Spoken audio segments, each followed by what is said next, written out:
And we are recording with Mr. Lee Slusher and Mr. Brandon Weichert on Monday, February 5th, 2024 at 11:11 a.m. Eastern Time. Both these gentlemen are on Twitter. I am not because, as I told them, I said, do it, Putin. And I don't care enough to try to get back on, so I'm not going to. But kind of, I showed Brandon, I actually made a note of it the other day when Lee and I were talking on like a sticky note. I don't know why I just wrote down like Brandon and Lee. It just popped into my head like a good idea. So we're about to find out if it's a good idea. Maybe it's a horrible idea. Maybe it's the best goddamn idea ever. But real quick, so Brandon, could you tell us about your next book? Because Lee said it's a fantastic title for it. Yeah, so I literally have 3 days left to get the manuscript to him. Kurt Mills of the American Conservative is going to write the foreword. And it's called A Disaster of Our Own Making. And it's all about the Ukraine war and NATO expansion and how NATO may have been necessary in the Cold War, but it sure has proven that NATO expansion after the Cold War was a really bad idea. And I get into the history of that, and I get into how, we caused this.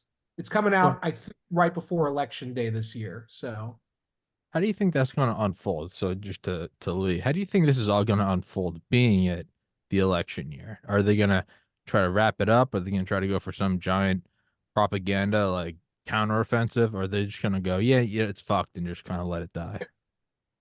Well, it depends who they are in this case, but the Ukrainians lack any real capability to do much, and we lack capability to help them do much. So, as I've said and written over the course of the war, Russia holds the cards here. So, they will resolve the war on their own circumstance or on their own terms, and I think it'll be up to people in DC to spin it however they want. And I am posting the live link right now, not fucking around with my phone. But do you think that's what it is? Because on one hand, election year, you do kind of want that, even though it's not. But in just the idea to the masses, you want to appear as the wartime president. It's always worked out well. I'm not saying that any of this is justified, that any of these wars are warranted. Just suspend logic and ration. Fuck all of that. We're doing the election thing, right? Where it's just the monkey with the symbol just banging together. It has worked historically to be the wartime president. Do you think that they being, if I say they, I mean the current administration, the powers that be, the blob, whatever, the deep state, the senior executive service, the bloated Pentagon, everything that's going on right now. Do you think we want it to get a little spicier in Ukraine and Israel and Taiwan? Do you think you want that? So it's sort of like, the temperatures rising, the frequencies as or increasing. You kind of want we want that in general, just so that the people want the strong hand of daddy to take control. I'm not saying any of it's right. I'm saying, what do you think will happen? That can be useful politically, of course, but the Yeah, problem with Ukraine in particular is it's out of their control, so they of don't course. have the ability to spin that very well. Yeah. Let go of the logic. Let go of the lot. Okay. You put yourself in their they want the power and they want to win this fall. That's the only thing that matters. So just go from there. It's what does 1 plus 1 equal? Whoever has the gun decides what it equals. It's not right. It's not moral. It's not ethical. We're not doing any of that. We're saying, but just like power politics at the highest level. What do you think is going to happen? Just asking Lee first and then Brandon. I think they'll have to deflect because there's a long history in DC. I mean, who talks about what happened in Kabul in the summer of 2021 anymore, right? Yeah. I think a similar kind of thing will happen, and they'll simply focus on something else because they won't have a good enough track record to focus on this. Some kind of instability or fighting will still persist, and I'm sure they'll make hay of that. But to the extent their policies have failed, they'll simply move on as if it didn't happen. That'll be the message. Brandon. Lee's probably right, but my thought on this, and me being a radical, the last chapter of my new book is actually entitled "A Parthian Shot or a Phony War," and I sort of walk through these two possible scenarios, which is either NATO, because it's losing, because they are going to be humiliated, and because I think there is an element of NATO's leadership that really worries Russia's going to just invade everywhere. They might actually decide to do a final FU to Putin and either conduct a limited, strike of some kind with NATO forces directly, or this could end up proving out to be the phony war, and Lee's scenario could end up being true, which is we basically memory hole the whole thing. But the issue of the election year is a key factor here. Biden, or at least the apparatchiks who surround him, have painted him as FDR meets LBJ. And maybe with sprinkles of Woodrow Wilson. Of course, you and I both know he's a brain dead version of Jimmy Carter. But what the narrative is that Biden is this great progressive leader, and all of the leaders that I'm talking about, Wilson, FDR, you could even throw Harry Truman with Korea, and certainly LBJ, all of those guys had huge sweeping domestic programs. Plus, they were all wartime presidents. And so if we're following through with that narrative, I think there is an aspect of Biden's team that thinks it's great that he'd be a wartime president. We already see weird things happening in countries like Poland. I mean, I used to be a regular contributor to TVP, and now I'm cut out, and everybody who was like me is cut out because the new government there is a globalist, even left-wing backed government. And as soon as that government came into power a month or two ago, suddenly 90,000 troops are being moved into the border with Russia. And what that tells me is that there is some form of escalation being considered. And one other thing I'll add, and toward this sort of Parthian shot idea, what triggered the Russian invasion of Ukraine in February of 22 was something that occurred a year earlier. It was the HMS Defender incident, in which NATO did this insane provocation when they took 3 of these warships led by the British warship Defender, and they got within, I think, 12 nautical miles of the Crimean Russian military base in Sevastopol, and that prompted Russia to respond by firing on the ship, and even supposedly, according to the Russians, dropping 2 bombs in the path of the warship. And then about a month later, or a few weeks later, was the Sea Breeze 21 NATO exercises, in which the United States co-hosted the Black Sea exercises with Ukraine, which signaled to Moscow, in my opinion, that Ukraine was a de facto member of NATO, which was a red line, and Biden and his team were not going to withdraw from that, which prompted, I think, Putin to take on a use it or lose it mentality with his military in relation to Ukraine, which is a long way of saying, we might see a last minute escalation with direct NATO involvement in Ukraine if it looks like, and it does, Ukraine is about to fold. Lee? Yeah, no, I think that's an important point. I wrote about it maybe a year and a half ago or so in a piece I titled Amateur Hour Armageddon. And basically my thesis is that there are two ways this war could resolve. One is that Russia just continues to its eventual victory, and the other is that NATO is reckless enough to engage in some kind of direct military intervention. And the real problem there is the things NATO would have to do militarily to attempt that intervention would be similar in nature to those that they would do if they wanted to conduct some kind of decapitation strike, right? They would have to try to penetrate the integrated air defense systems, things like that. And this is a long-standing fear of the Kremlin going back several decades. I mean, they're not just worried about color revolutions. They've been worried about the US's precision strike capability, all kind of going back to the Gulf War. There's been a lot of paranoia about that. And over the course of the current war in Ukraine, particularly as Ukraine started doing much more poorly, there's been a growing chorus of voices in the West, including people like Petraeus and, of course, Ben Hodges, but others who've advocated for some kind of direct intervention. And in Europe, the leaders seem even less attached to reality.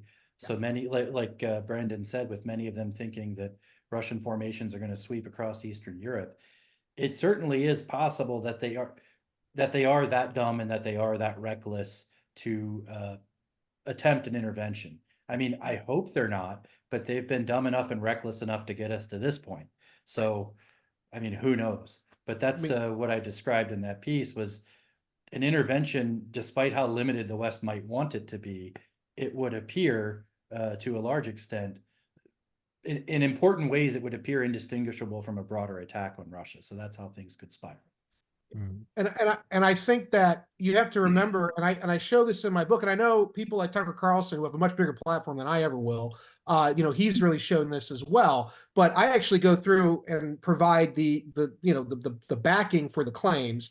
There is a neoconservative, neoliberal alliance that has dominated the bureaucracy since at least the end of the Cold War. And it doesn't matter which party is in charge at the time, they form this sort of interlocking cabal of people at the mid-level, people like Victoria Nuland, who have a concerted, consistent worldview that they are able, over the course of 4 or 5 administrations now, especially as it relates to Russia, they're able to push that worldview, even if it is in contravention with even what the president wants. And in the book, I talk about, Biden is brain dead. But Biden actually had a reasonable showing in his only direct meeting in person with Putin in 2021 at the Geneva conference. Now, there was a lot of hostility between the two, but ultimately Biden had indicated his personal desire to kind of keep Russian-U.S. relations moving on a positive trajectory. And within a few days after that conference, in which there were agreements made on cybersecurity and some other points of interest that are shared between Russia and the U.S., almost within, I think, 72 or 96 hours of that, you had the HMS Defender incident, which was clearly part of a provocation by NATO. And the question is, who ordered that or who concocted it? It was these neoconservative, neoliberal types at that mid-level, both in the U.S. and British governments. It's the same kind of people. It's in some cases, the exact same people who told us that there were WMD in Iraq and that we needed to invade Iraq and that the war would pay for itself and we'd find evidence of Al-Qaeda being in cahoots with Saddam. And of course, what we ended up doing was giving over that region to Iran. And by extension, China and Russia. So, it's the same group of midwits running our foreign policy, which is why I say I would be very concerned until election day of the possibility of a Parthian shot coming from NATO, because they're about to get humiliated in Ukraine by Russia. So for my dumbass, can you what is Parthian shot? It basically goes back to Greeks. It's basically like it's a final FU shot. Basically, they're fighting a war, and it was the last attempt to get back at their enemies, and that's basically what I think NATO is going to be doing because we have lost. We've lost. Kind of like the opposite of like a shot across the bow. Instead, it's like we're leaving. It's like, hey, it's leaving a party and just tossing a grenade, like whatever, fuck all of you, just walking out. Or it could even, and I mean, obviously it's a rough approximation, but basically, and in the book I get into sort of the parallels there, but basically it's a last ditch attempt to stay relevant, I think. Because you've lost the war, and we've certainly lost the war. We were told Russia's collapsing. We were told Putin is going away. I can't tell you how many times I've heard Putin is dead.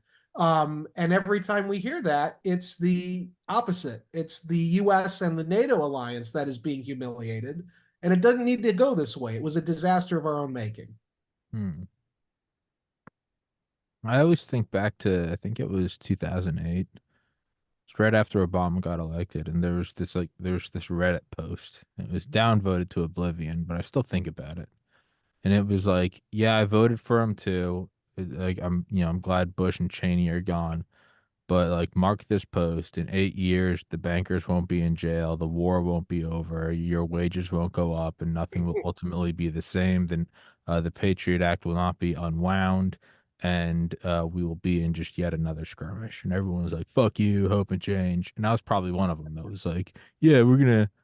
But you look back at it 8 years later, and you're like, God damn. And then I think someone made a post under it. It was like, Donald Trump was just elected, but make no mistake, in 8 years. And that one was downvoted. And like, not to be cynical, but at the very least, just to be realistic, part of me is just like, in 8 years, are we going to be like, if we could look, if us three could right now just like look ahead to 2032, what happened with Ukraine? And they'd be like, what? It would just be as yesteryear's Kabul.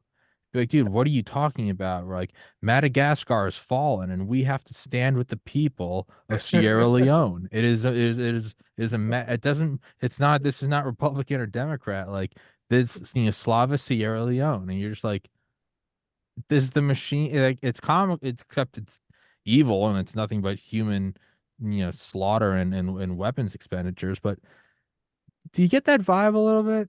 That it's almost like a military industrial kind of groundhogian like fractal, or do I need to like just slam on the brakes of like the black pill and be like, hey, hold the fuck on, like don't go over the edge.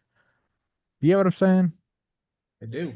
The things that have allowed people that have allowed this same crew that Brandon just described to execute that kind of policy for so many years, I think they'll face considerable constraints going forward, kind of with not just financial but political.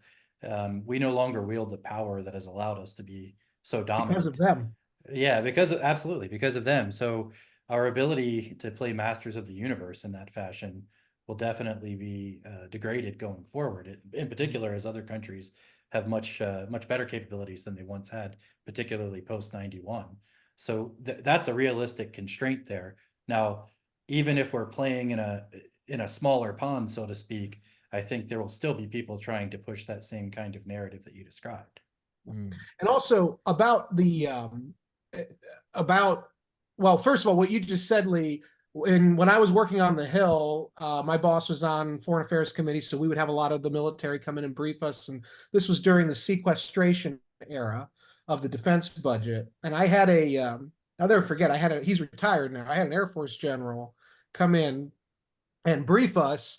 And he said, and he was talking about all the budget problems and everything. At the end, his conclusion was, if we're not careful, and this was back, I think, in 2013 or 2014, probably 2013, if we're not careful, in another 10 to 15 years, the United States will go from being the sole remaining superpower to being a great power in decline, or a regional great power in decline with global responsibilities. And my response to him was, we're already headed there. And if we continue with these global responsibilities, don't you think that's going to break us even further because we're not the superpower anymore?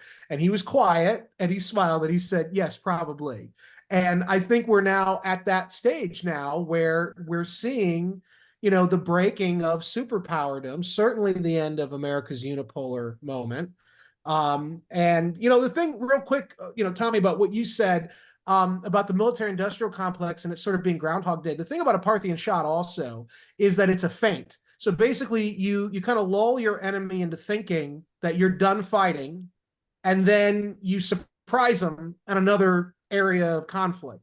And so that to me, if we are going to agree, and I think we do, on this military industrial complex and sort of its malign behavior and its repetitive behavior towards seeking aggression, I think that is probably what we're going to see play out in Ukraine. It's very interesting. This whole thing in Ukraine heated up the moment Biden pulled us out of Afghanistan. It's partly because we looked incompetent, I think, to the rest of the world. And so they thought maybe it's easy pickings on America. But it's also because Afghanistan was a giant money laundering operation, taking US tax dollars and washing it through Afghanistan and putting it into the pockets of defense contractors and my colleagues back on the Hill. And all of that is gone now. And so you had to shift. The military industrial complex had to find a new place, and with which to wash the money. And what better place than in Ukraine?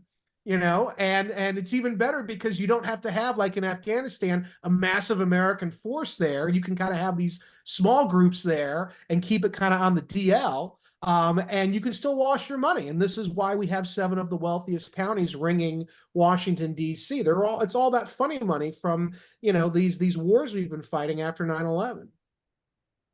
I first moved to DC in 2002, and I saw over the past 20 something years, I mean, I don't live there now, but I saw the growth of the city in just really noticeable, visible ways, not just in the city itself, but, all the way out to Dulles, these huge buildings. Silver Line. It's insane the amount of growth. DC used to be a sleepy place kind of around the time that I got there. Congress wasn't in session. Okay, maybe you had tourists coming in and looking at all the monuments, but that was basically the general vibe of the place. It completely changed, all because of this money that Brandon is talking about. Yeah. And it, we can, and, I'll be the first to say we needed to hit Afghanistan for 9/11, but we didn't need to stick around. And, Saddam was never a good guy, but maybe we could have used him to counteract Iran. And he also was an anti-Islamist. So we probably could have used him to kind of go after Al-Qaeda the way we used Gaddafi for the years that we had peace with him, to go after Al-Qaeda and these other groups in North Africa. But our establishment in DC, they need, I think, to create chaos in order to have these areas of money washing, because that's all I can think of when I look at what's going on in Ukraine. Why did we not? I'm the first one to say we should have helped Ukraine stop the initial Russian invasion. I think that's a fair thing to say. But the Ukrainians stopped the Russian invasion at the Battle of Kyiv. That was the time to negotiate.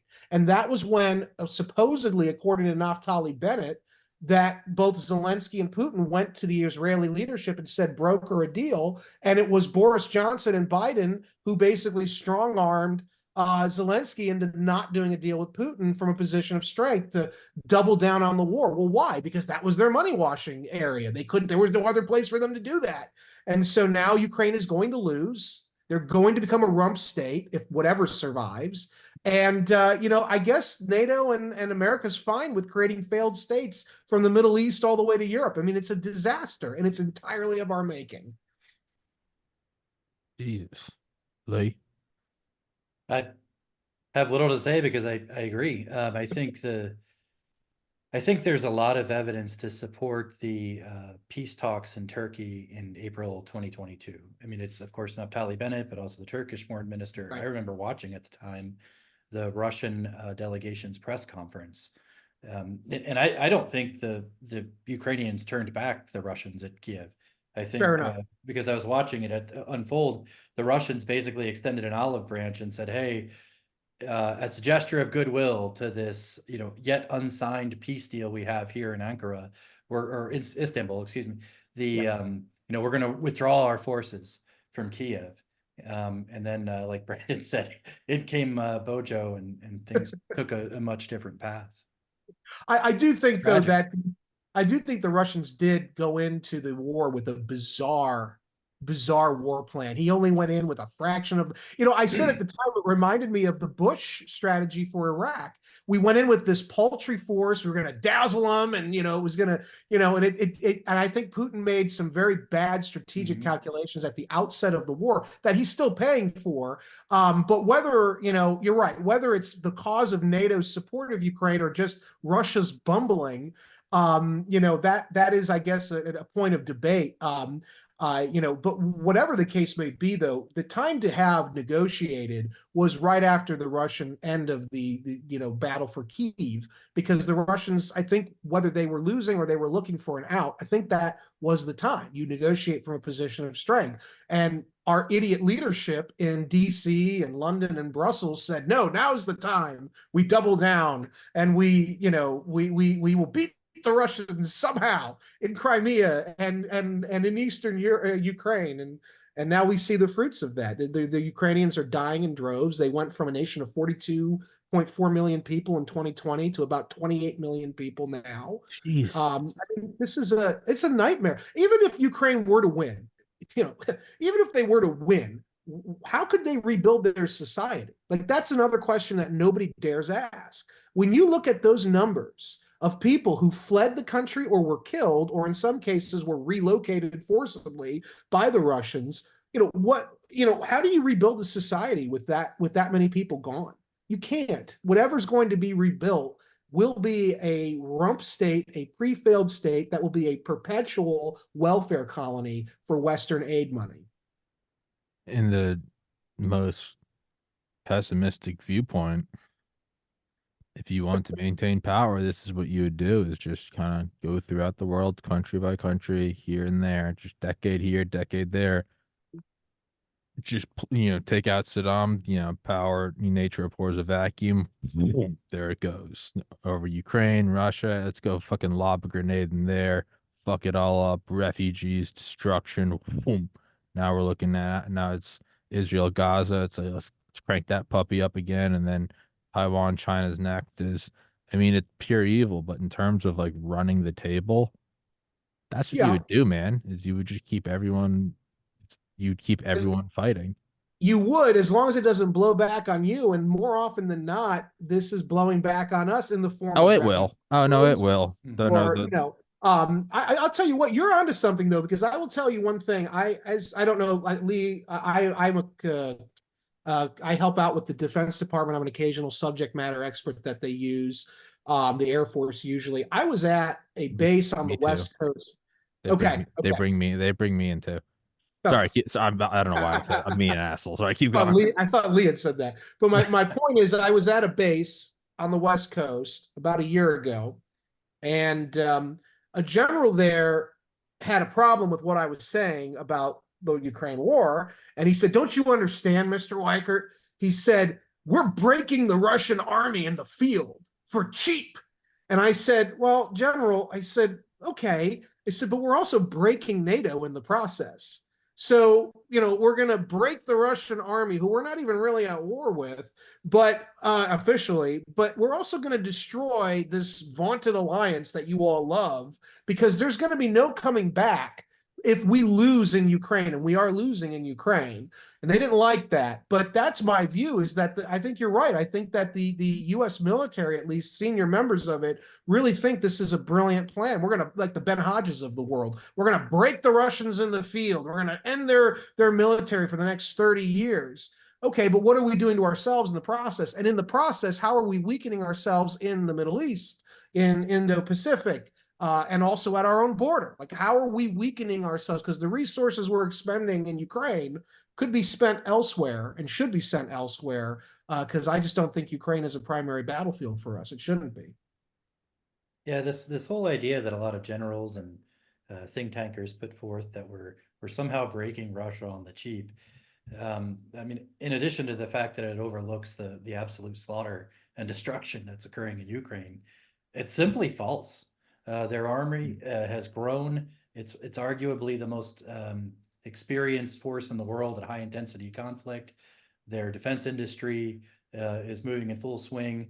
The army's larger than at any point since the end of the Cold War, more capable, not just more capable in kind of traditional high intensity conflict, but in all the newer things that matter a lot, in autonomous systems, hypersonics, electronic warfare. I mean, until a few years ago, I spent my whole adult life really working in various capacities in DoD. Much of that focused on Russia. I went to Ukraine and after Crimea as part of the team that assessed the Ukrainian military for future security cooperation. I mean, I've been watching this kind of largely from the inside until a few years ago, watching the whole thing unfold. And it's just the view that we're breaking Russia that these generals put forth is completely detached from reality. Instead, we're emptying out our own stockpiles. We're not really developing, there's been all this talk since Crimea, since 2014, that oh no, now we have to focus on great power competition again, and we have to prepare for high intensity conflict. And the Pentagon changed a lot of the titles on its slides. Like now it's all LISCO, large scale combat operations, versus security and stability or counterterrorism or things like that. So there was a shift in the lingo, but there wasn't a substantial shift anywhere else in the machinery. Right. NATO still kept the token forces that it's had for decades. The US military, the Army in particular, it never changed the size or structure of its formations. Sure, there are people out at training centers playing around with UAVs and looking at ways to spoof the electronic signal of various headquarters elements, but that pales into comparison to the actual combat experience the Russian army has gained in recent years. And so, and plus, all of our criticisms of Russia always began largely from a point of ignorance. I mean, I can't remember the number of times I would try to accurately describe Russia's capabilities and its intentions in some room in the government and have people smirk, roll their eyebrows, scoff, things like that, because basically we were supposed to believe it was a bunch of quasi-literate, farmers from the interior who had old Soviet stuff, whereas the Russians have always taken this very seriously. Yes, they've had periods of military decline. The force that they have now is much better than the force that went into Georgia in 2008. Of course, Russia's had a lot of things to grapple with to kind of get back on its feet post Cold War, post collapse of the Soviet Union. But it is not the pushover. They are not the amateurs that many people have been led to believe over the past couple of years. That's right. That's right. And I say this as somebody who's not a fan of Russia. I say stuff like this and you must love Putin. It's like, no, the Russians killed my family in 45. I'm not a lover of the Russians, but I'm a realist and I'm looking at the situation. And let's just look also at the geopolitical situation, right? Or the geoeconomic situation. Russia is a self-sufficient power in many respects. It has a large commodity base that it can basically secure and sort of develop as it needs to, as it wants to, and we're seeing that. They have shifted away from kind of being Western centric to now shifting to being, more global South and to their East centric. They've now, walked willingly into the open arms of Xi Jinping. So now you have sort of the nightmare scenario that Spikeman and the others used to talk about of a Eurasian alliance that is anti-American, that is anti-Western. And you now have this Beijing, Moscow access, which Moscow is the junior partner in that. But Putin doesn't have a choice in his eyes. He's got to go to the East. He's got to work on developing his ties with India and the Middle East. And so all of this complicates U.S. grand strategy on a global front. So this one little issue of Ukraine, we've now scaled up into a huge problem that's going to complicate us for the next 20 or 30 years as we try to deal with Eurasia, as we try to contain China, deal with the fallout in the Middle East. This is, Russia is now becoming a destabilizing force. We've made it that way, and they can do this because of the fact that they have such a large resource base. They have a much larger population base than does Ukraine, for sure. And you're right, their military is gaining a lot of experience. Now, what I always tell our military people whenever I talk to them is that the Russian form of war is fundamentally different from the U.S. form of war, and that what we think is a sloppy, whatever display by Russia, it's sort of just the normal for Russia. And, they still have a tendency to win the wars they fight. It may not be pretty the way we do it with all these beautiful surgical bombs and everything, but they don't have to be that way. Russia lives by that good enough strategy. If it's good enough to beat their opponent, they're happy. Good for them.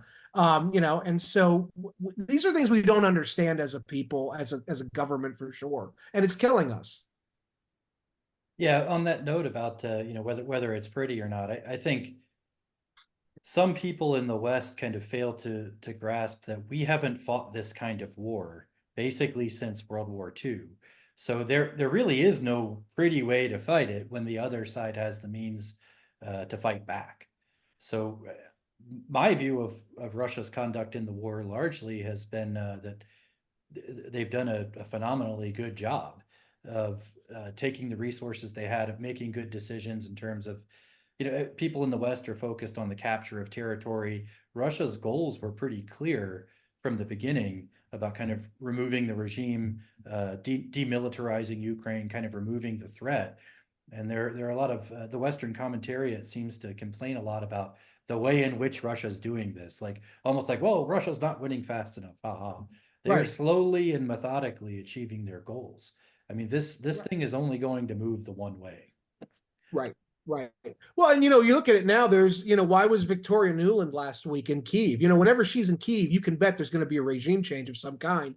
She was there because Zaluzhny was fired, who was the head of their military apparatus, who was their general from the beginning of the war. He's very popular, is my understanding, among the Ukrainian people. And Zelensky and Zaluzhny have been fighting because Zelensky wants Zaluzhny to do these insane offensives against, fortified Russian positions in the east and against Crimea. And Zaluzhny is saying we can't do it. And so what I was hearing is that there was concerns about a coup. Again, because I think Zelensky either was going to fire or did fire Zaluzhny. And so, talk about removing the regime. You're right. If Putin wanted to get rid of Zelensky, there's obviously a move against Zelensky coming at some point. which is why Newland was there, I think, to try to kind of bring peace to that or to get rid of him. I don't know, but there was clearly some regime shift happening. The end of the war, if Ukraine doesn't totally get crushed, is going to be that it's neutralized. There's no way it can function anymore as a NATO member for sure, or as a observing member of NATO, which is sort of what it's been.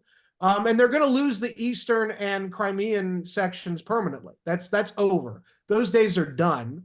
Something I advised, I used to do some work with the Polish government, their military. I recommended to them, if they really want to avoid a catastrophe, they need to move Polish troops into Western Ukraine and basically Polonize Western Ukraine, because Western Ukraine is done. It's over. Whatever it's going to be is going to be a very ugly state. And you don't want that in Europe. One thing about the view within the U.S. foreign policy establishment that Russia's a destabilizing force. That's not the view throughout most of the world. Like when we talk about Russia being isolated, it's essentially isolated from the West and at the West's own insistence.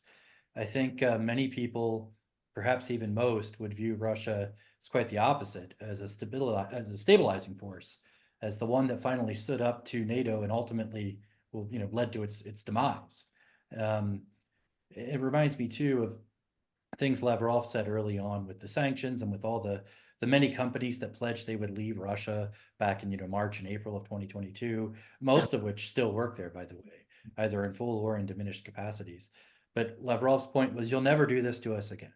We'll never be so vulnerable. We'll make it so that you can't do this to us again.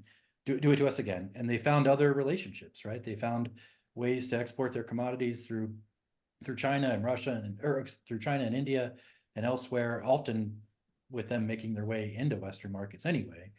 But I think the one thing I wrote in the first few days of the war, I was asked to write an explainer, and I noted that as the West had kind of gone feral on this issue, like, oh my God, it's a moral imperative that we do something. But go back and look to the very first UN General Assembly vote. Most of the world wasn't really too upset. They weren't on board with this big Western crusade. Fast forward a couple of years, that's still the case. The whole war is seen as this kind of Western attempt to destabilize Russia via Ukraine, and Russia has solidified its position and kind of weathered the storm, and it'll come out on top. So I think much of the world would view Russia as a stabilizing force. That's anathema to say in DC, but I think it's true in most places. Well, I agree, and I think we saw something similar play out. When my old relatives, the Prussians, there was in the 19th century, there was this sort of divide in Europe between the conservative traditional powers that were pro-monarchy and led by the Prussians, and the Russians were there, and I think Austro-Hungary as well, and then versus sort of these crusading Republicans with a small R. That were, and we're seeing, I think, that same kind of, I don't want to say ideological, but that same sort of struggle playing out today. And I think you're right. I think the Russians do tend to be more traditional and conservative. Something I keep telling my colleagues when I talk about Russia is that Russia is not the Soviet Union. And even though Putin was, yes, a KGB agent, and that's been made that's been made a big thing in the press, he's not a Soviet apparatchik. He may be using Orthodox Christianity as a cudgel to kind of say, I'm the great Russian leader today. But the fact of the matter remains that Russia today is infinitely more conservative and traditional than it ever was when it was the Soviet Union. And that's a good thing. But unfortunately, that neoliberal, neoconservative cabal keeps seeing Russia as basically Soviet Union 2.0. And it's not. We're trying to make it into that. I think we miss those days. I think we would prefer that those leaders of ours. But I think you're right. I think much of the global South views Russia as a much more stabilizing force. Whether they are or not, that's in the results. But the fact of the matter is, I think you're right. The perception is that Russia is a stabilizing force compared to the West. And I think also this is why China is so happy to have Russia in their camp, because China has been trying to sell the fact that they are a stabilizing force. And, that's resonating with the minds of the global South. And we see that playing out as this Israeli-Palestine thing blows up, because it's China with the help of Russia that's trying to play intermediary, and they're taking the side of Gaza because of the fact that China has been making this play that they are a stabilizing force and that they are aligned with another stabilizing force, Russia. So look at we're beating the Russians on the cheap. I get it in theory. I don't look at it all and go, "Oh my God, war is so evil." Like I get that the world's dark as fuck and that might is right, and any cursory examination of any century shows that. I understand that. And, as far as empire goes, it's you would rather fund Ukraine to weaken Russia than send your own men over. I get that. Like, just in theory, I get it. But like, if you're gonna do that, do it against China, the rising threat, Right. not the relic of the Soviet Empire. Like, Right. that doesn't even like I get the abstract idea of what to do, and I understand that the 100,000 foot view, it's the same thing. It's like Eisenhower, like the day before D-Day. It's like if we go between like low tide and high tide, casualties will be this percentage, and if we go, here it'll be that percentage, and it's like you're playing dice with tens of thousands of men, and it's like, yeah, but at a certain point, like you can't be squeamish about that. We are where we are, right? It sucks, it's shit, but it is where we are. Same thing with firebombing Dresden or whatever yeah, it's all evil. I get that. That being said, like, how come we're not like doing what we're doing in Ukraine, but why didn't we just do that like for Taiwan? Like if you're gonna do it, if you're gonna do the shit thing with all the treasure and all the armament, do it at the next threat, right? I mean, am I retarded? Like, That's a much more difficult problem. I think I told you okay. before, I spent a few years working off and on with the Taiwanese army, kind of revamping defense plans, doctrine, training, stuff like that. There are a lot of parallels that come up whenever Ukraine comes up, Taiwan comes up, kind of going back probably to 2014. As soon as Russia took Crimea, people said, "Oh, what about Taiwan?" It's a much, much different problem from a military perspective, but also from a political one. We don't even recognize Taiwan's right to exist. Excuse me, we don't recognize them as an independent nation. We used to, but when Nixon went to China, we kind of switched our official recognition from Taiwan, from Taipei to Beijing as the one true China. But even I think a lot of times when it comes to analysis, people skip over the fundamentals. The fundamentals are often boring, or they make somebody seem like an amateur because they're not saying something more sophisticated. But I always try to look at the fundamentals. In Ukraine, of course, Ukraine shares some land borders with NATO. There was a means by which to kind of keep this proxy war fueling. Taiwan, we don't really have that option, despite all the rhetoric. We've lost a lot of our power projection capability, particularly with the Navy and the Marine Corps. China has thousands of missiles, all kinds of quiet diesel electric submarines. Plus, it's a damn island, right? It's an island on the opposite side of the Pacific. And when we know that in any kind of military scenario, there'd be a blockade. So what, we're going to run a blockade? Like we basically have uncontested supply lines into Ukraine right now, and we still can't keep them with what they need to sustain high intensity conflict against an adversary that knows how to conduct that kind of warfare. But what are we going to do now? Run a blockade, continually to keep the Taiwanese with what they need?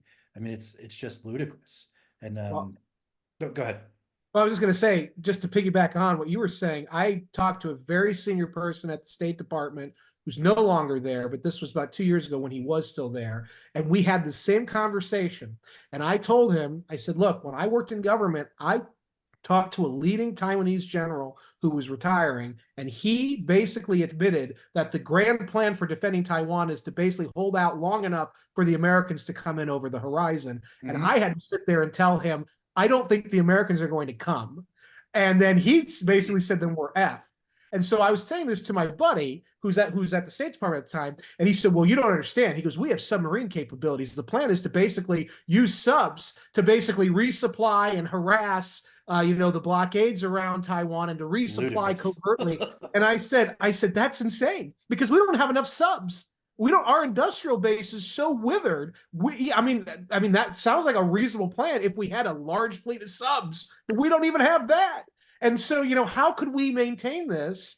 And that is the best plan that they have in DC, from what I have heard from people that I know in the know. Is to basically somehow rely on submarines, and that's going to be the Hail Mary. And it's insane to me. It's not real thinking strategically. Yeah, they don't even have the capacity to deliver the bulk, the amount of goods that would be needed.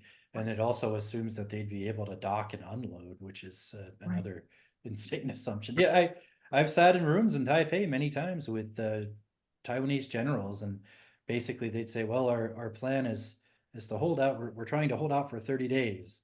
30 days that's until, it, yeah. 30 days until what? And then they look over and you're like, strategic ambiguity. We don't say whether we're going to help you or we're not going to help you. Our whole goal, that effort I was working, I think it started in 15 and went to 18, was to try to have a more decentralized approach. Lots of anti-tank guided missiles, lots of anti-aircraft missiles, have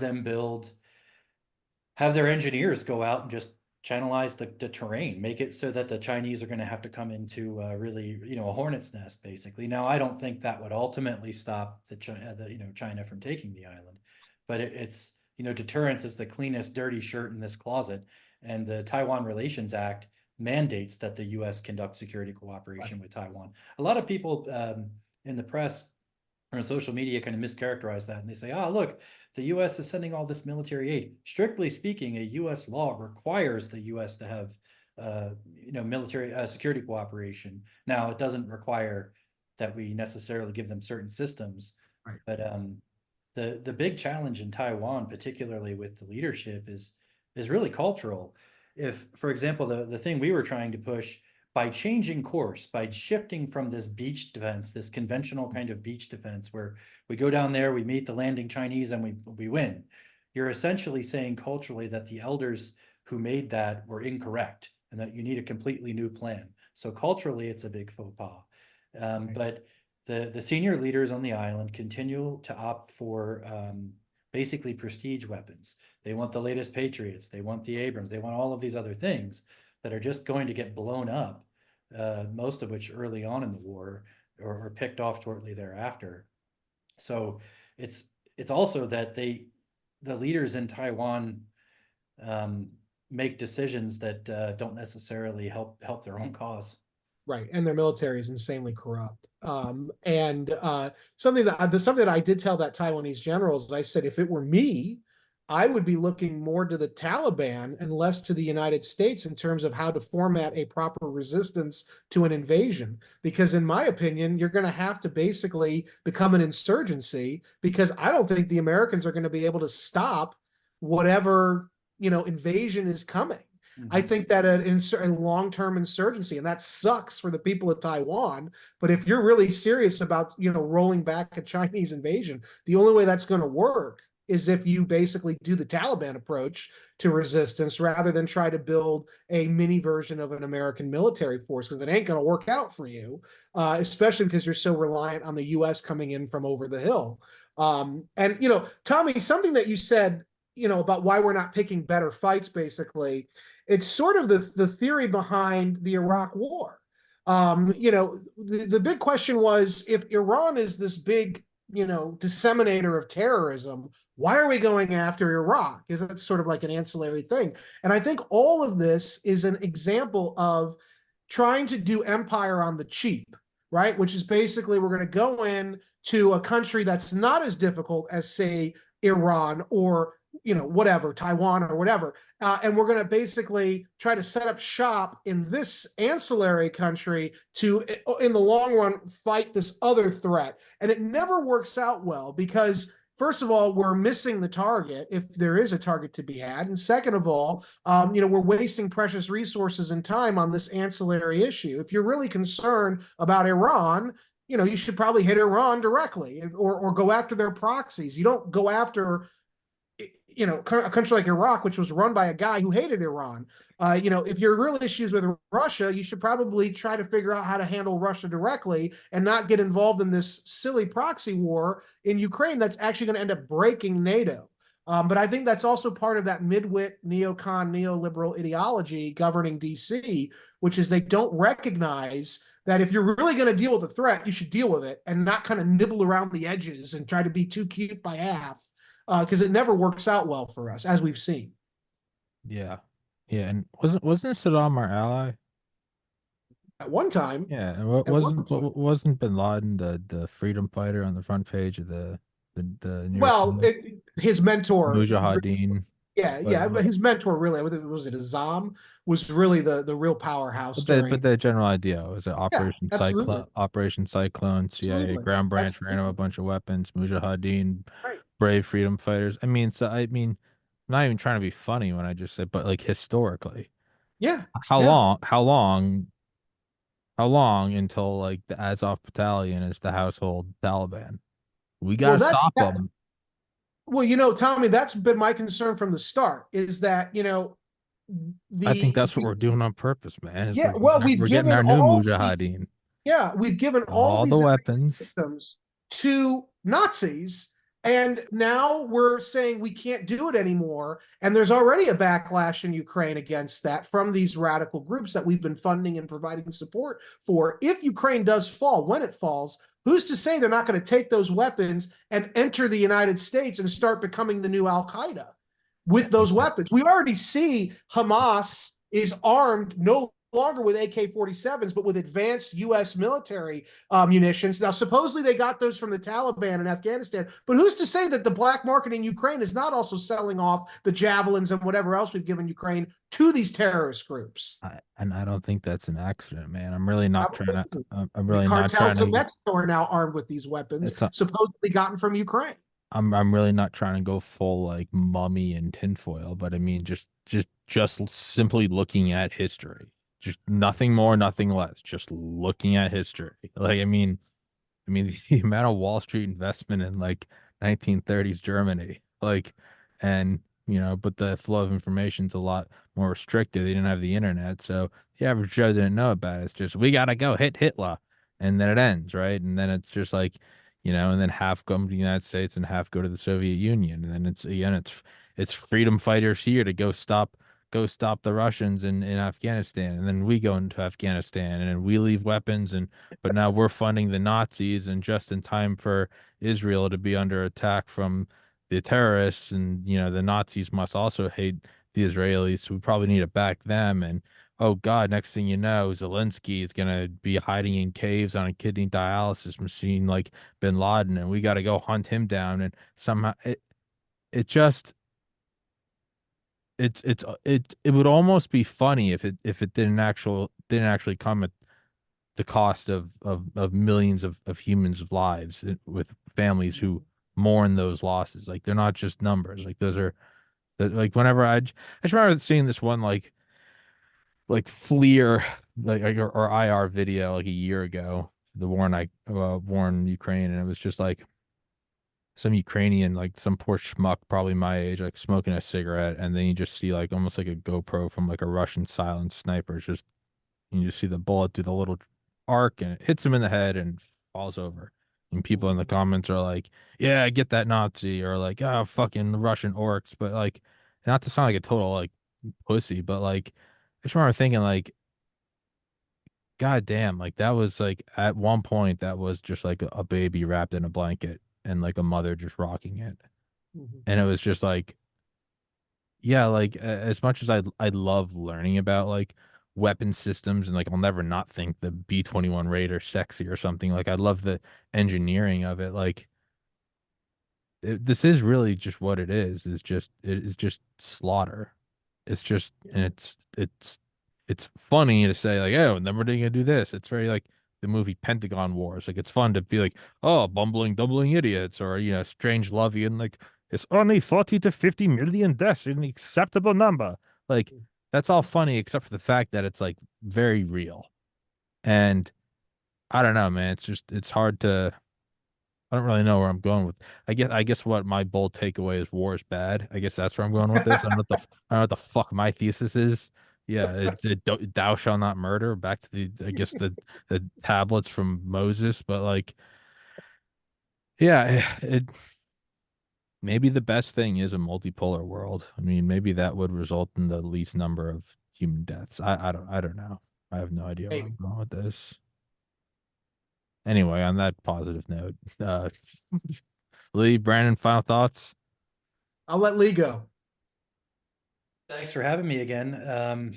My general thought, I think I described it when we spoke about a week ago, was that there won't be a unipolar world, and that that will create some kind of counterbalance, but that the fighting won't necessarily it won't cease. It'll just shift to other places like it did during the Cold War. You know, it wasn't the U.S. and the Soviet Union; it was Korea, Vietnam, a whole bunch of other places. So I think with this shift to multipolarity, we're just going to see the game played out in other pieces of real estate, some of which are at present not even contested. Uh, yeah, thank you for having me also again, Tommy, and for putting me in touch with Lee. This was very excellent, and I'm glad to find a fellow traveler. There's not enough of us. But my final thought is I would not be surprised if we do to Zelensky what we did to Diem in South Vietnam. I have a feeling that it's getting really bad for the Zelensky government. It didn't have to go this way, but this is what we did. We created this problem. And in another year, we might be talking about the true end of NATO in the aftermath of the loss in Ukraine. And if we think the world is going to be better for America after that, when you're the superpower so called and you look like you've destroyed your own advantages, other countries are going to say it's time to reset the tables. And now's the time. And I think you're going to see many more challenges to U.S. power from China, from Iran. Apparently, Venezuela might be invading Guyana. You're going to see a lot of crazy stuff happening over the next year or two, regardless of how the election goes. I just can't wait to see all the. Well, I won't because I'm banned, but can't wait to see all the new fucking flags and Twitter profiles. We stand with Never Papua the New American Guinea. flag, though. This is this is not a Republican or a Democratic thing. The people we have always stood with that. You're gonna see people who have never known what these fucking countries were before a year ago. Just like I have always supported the people of Southern Madagascar. They have a history rich, and our founding fathers, if they were here today, they'd be sending muskets themselves. We have always been at war with East Asia. We've all, I mean, honestly, man, that's what I was saying it the other night to my buddy. It's man, that's where we're fucking going. Like all jokes, we've always, it's man, we're heading right towards that. So, I don't know. I guess the upside is as like a dissenting voice with a platform, I'll be shot very early. Won't have to deal with any of this shit. So, I'm looking forward to the gulag diet. I think I need to lose a little weight. That's the way to go about it. I don't think I'm even gonna get there. I think it'll just be my apartment just blows, just gas leak, podcast done. They'll make a message. They'll make, you know what? That would be kind of cool. That I won't have to deal with this shit anymore. So fuck you. On that positive note, Lee, Brandon, thank you so much for coming on here, guys. Definitely do it again sometime. Please go into the description, guys. Go grab Brandon's books, and till next time, guys. Thank you so much for your time, everybody. Thank you for watching.